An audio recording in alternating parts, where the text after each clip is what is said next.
मेरी परिस्थिति खराब है, मैं दुखी हूँ, इसलिए मैं अपने जीवन में आगे नहीं बढ़ पा रहा हूँ। अरे अगर तुम्हारी परिस्थिति खराब है फिर तो तुम्हें दूसरों से ज्यादा मेहनत करनी चाहिए, क्योंकि एक जगह रुक जाने से आपकी परिस्थिति ठीक नहीं होगी बल्कि दिन प्रतिदिन और खराब होती चली जाएगी। खराब परिस्थितियों को देखकर बेचारा तो हर कोई बन सकता है, लेकिन उसे ठीक करने के लिए मेहनत भी खुद ही करनी पड़ती है। दूसरा कोई आपकी मदद करने के लिए कभी नहीं आएगा। ये बात आप जितनी जल्दी समझ जाओगे आपके लिए उतना ही अच्छा है। किसी ने क्या खूब कहा है, जितने आप अपने कामों को करने के लिए कठोर रहेंगे उतना ही आपकी जिंदगी आसान होती जाएगी, और जितना अधिक आप अपने काम को टालते जाएंगे उतनी ही आपकी जिंदगी आपके लिए कठोर होती चली जाएगी।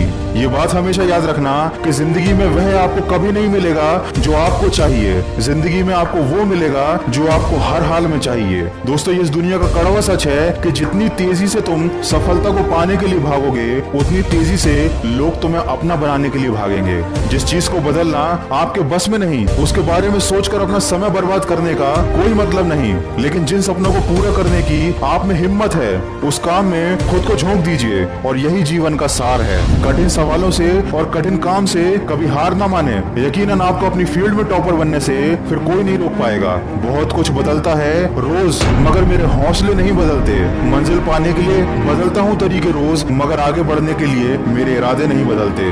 दोस्तों, हालात ऐसे ना रखो जो आपके सपने बदल दें, बल्कि सपने ऐसे रखो जो आपके हालात बदल दें। जिंदगी में कभी हौसला टूटने लगे तो अपने आप को याद दिलाना कि अब तक जिंदगी मेरे साथ खेल रही थी, लेकिन अब जिंदगी के साथ खेलने की मेरी बारी है। जिंदगी में कभी खराब परिस्थितियां आए तो निराश मत होना। ये बात याद रखना कि हर खराब परिस्थिति आपको एक नए रास्ते पर लाकर छोड़ देती है, और उस रास्ते को पार करने के बाद अंत में एक खूबसूरत जीवन और सफलता हासिल होती है। केवल 22 साल की उम्र में आईपीएस ऑफिसर बनने वाले सफीन हुसैन कहते हैं कि जब भी आपको लगे कि आप चारों ओर से घिर गए हो और आपके पास कोई ऑप्शन नहीं बचा है, उस वक्त याद रखना कि यही वो पल है जहां से आपकी तकदीर बदलने वाली है। अभी अगर परिस्थिति आपके खिलाफ है तो याद रखना कि आपकी वैल्यू बढ़ने वाली है। बस आप सकारात्मक सोच के साथ अपने लक्ष्य की तरफ बढ़ते चलिए। अगर इस वीडियो में कही गई बातों से आप सहमत हैं तो इसको ज्यादा से ज्यादा शेयर करके हमारे इस प्रयास का हिस्सा बनिए।